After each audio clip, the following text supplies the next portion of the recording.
के थ्रेट्स हुआ तो एजेंसियूं असांजे पीउ खे मारे छॾींदियूं। हिन वक़्तु असांजे बाबा खे उन्हनि क़तल करे छॾियो आहे त उहा जेका माज़ीअ जी ॻाल्हि आहे असीं रखंदासीं। हिकिड़ो सबूत इहो त हिननि जो पंहिंजा दलाल जेके खणनि पिया बाबा खे स्कूल मां उन्हनि जा सबूत मौजूदु आहिनि। असीं इहा ॻाल्हि पिया कयूं त असांखे उन्हनि में बि शक आहे त उन्हनि खां पुछो उहा वारदात तव्हां कई हुई, हाणे उहो माण्हू तव्हां शहीद कयो आहे।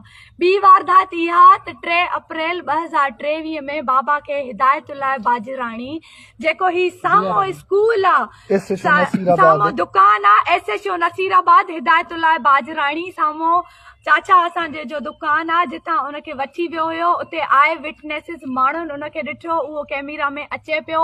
असीं पंहिंजी FIR में उनजो नालो बि नॉमिनेट कयो आहे त इन खां बि पुछा गुछा कराई वञे त तव्हां जॾहिं कलाक जे लाइ हिदायतुल्लाह लोहार खे थाणे ते आणे थाणे खां मुंतकिल करे एजेंसियुनि जे हवाले लाड़काणे में कयो वियो हुयो ऐं हू फिरंदो पियो वते। हिते जॾहिं असीं धरणो हयोसीं कलाक जो त मूंखे चयईं त तूं पंहिंजे घर वञ, त मां चयो मां जेसीं ताईं मुंहिंजो पीउ नथो अचे मां पंहिंजे घर न वेंदसि। त नेठि हू फ़ोन ते ॻाल्हाए, हींअर ही बि हिननि जो अमलो फ़ोन ते लॻो पियो आहे। हिननि जी जेका वॾी सरकार आहे हिननि खे इहा इजाज़त नथी ॾे त इहा FIR कटियो। त उन माण्हूअ मूंखे घुराए चयो त तव्हां पंहिंजा घर जा भाती ॾियो, अॻियां असांजी गाॾी वेंदी, तव्हांजी पोयां गाॾी ईंदी लाड़खाणे में। उते मुंहिंजे बाबा खे हैंड ओवर कयो वियो।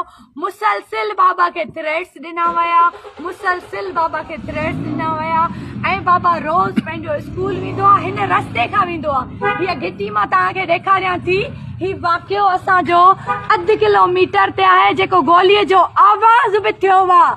थाणे जा माण्हू था चवनि असीं आवाज़ बि ॿुधो आहे त उहो उन्हनि कातिलनि खे पकड़ण लाइ नाहिनि भॻा।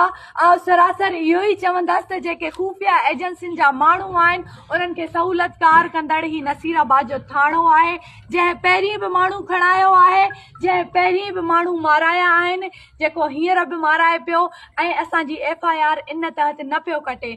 असीं जेका बि हक़ीक़त आहे उहा ॻाल्हि कई आहे। ही साम्हूं घिटी आहे जिथे 4 फायर